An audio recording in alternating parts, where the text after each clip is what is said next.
Assalamualaikum warahmatullahi wabarakatuh. Apa kabar guys? Salam sehat, salam bahagia dan sukses selalu. Pada kesempatan yang sangat berbahagia ini ya, kita akan sedikit ngobrol tentang tips menulis artikel bagi pemula.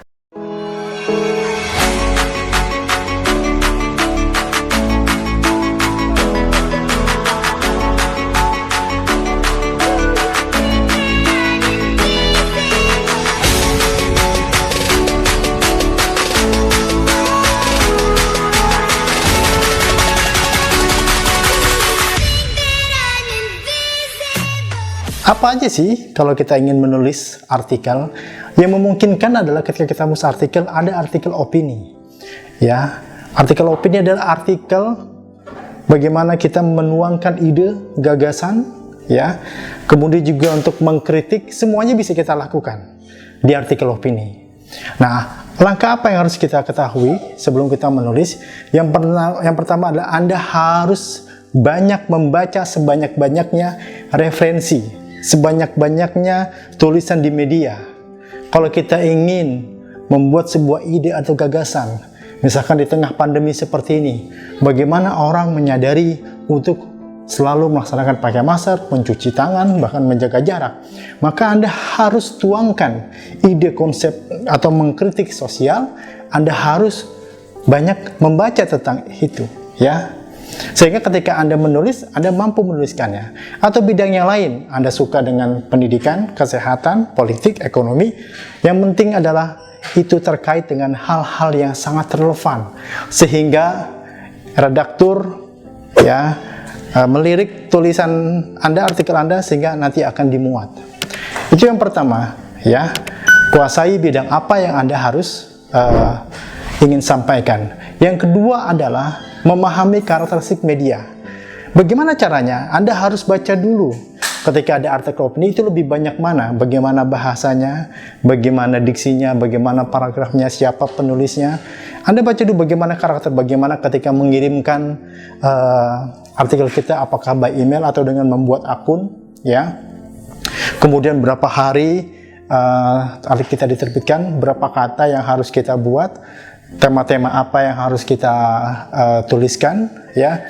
Kita pahami karakternya, karena ada beberapa media yang akan memberikan kita honorarium untuk menulis, dan ada juga ya media yang juga tidak memberikan, tapi hanya memberikan apresiasi, entah melalui by email. Tetapi yang terpenting adalah Anda mampu menyebarkan tulisan, ide, konsep, ilmu, pengalaman ke khalayak luas, bahkan ke luar negeri juga bisa membacanya, ya. Ini menjadi sesuatu hal yang sangat dibanggakan kalau ada seorang siswa, guru, dosen, atau mahasiswa yang mampu menulis artikel. Ya, tinggal nge-share aja itu, ya. Ketika di grup kita share, di media sosial kita share tulisan kita, itu tentu menjadi sesuatu yang sangat membanggakan. Artinya apa? Artinya kita, ya, eksistensi diri kita diakui, keilmuan kita diakui di tengah masyarakat, ya. Nah, kemudian apalagi ketika kita sudah memahami bidang atau fashion apa yang kita tulis, ya, kemudian juga memahami karakter media, ya, kemudian Anda harus membaca penulis-penulis yang terkenal yang sudah menulis artikel, ya. Di situ Anda akan banyak belajar diksi, bagaimana paragraf pertalian, bagaimana bahasa yang mengalir, yang enak untuk dibaca, ya.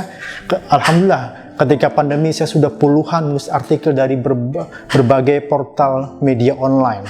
Dan itu saya sering share itu, ya. Menjadi suatu kebanggaan ketika kita sudah men-share tulisan artikel kita, dan itu bermanfaat buat orang lain.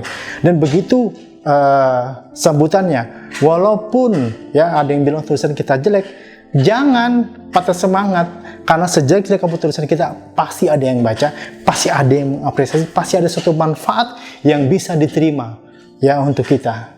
Nah, oleh sebab itu, ya, tips menulis artikel yang keempat, ya, tadi yang pertama adalah Anda menulis sesuai dengan passion Anda. Yang kedua, Anda memiliki karakter media, pelajari tulisan-tulisan dari penulis artikel yang terkenal. Yang keempat apa? Yang keempat adalah Anda pasti akan mendapatkan honorarium, ya. Ada beberapa media yang mengapresiasi itu, ya. Ketika kita menulis kan lumayan buat uang kuliah. Kalaupun memang tidak dibayar, kita mendapat sebuah pengakuan bahwasanya ya kita diakui sebagai kaum yang mampu menyebarkan ilmu pengetahuan sebagai ilmuwan keintelektualan kita. Nah, oleh sebab itu jangan berhenti menulis. Ya, kita tuliskan ide, paragraf, ide pokok kita tuliskan gagasan, konsep, pengalaman kita, dan itu tentu akan menjadi pengalaman. Nah, ketika sudah banyak tulisan kita bisa membuat bukunya, ya, atau kita taruh di blog kita, sehingga itu menjadi sebuah susunan artikel-artikel, ya, artikel pendidikan, ekonomi, itu bisa kita pilah-pilah. Demikian, kalau begini, assalamualaikum warahmatullahi wabarakatuh.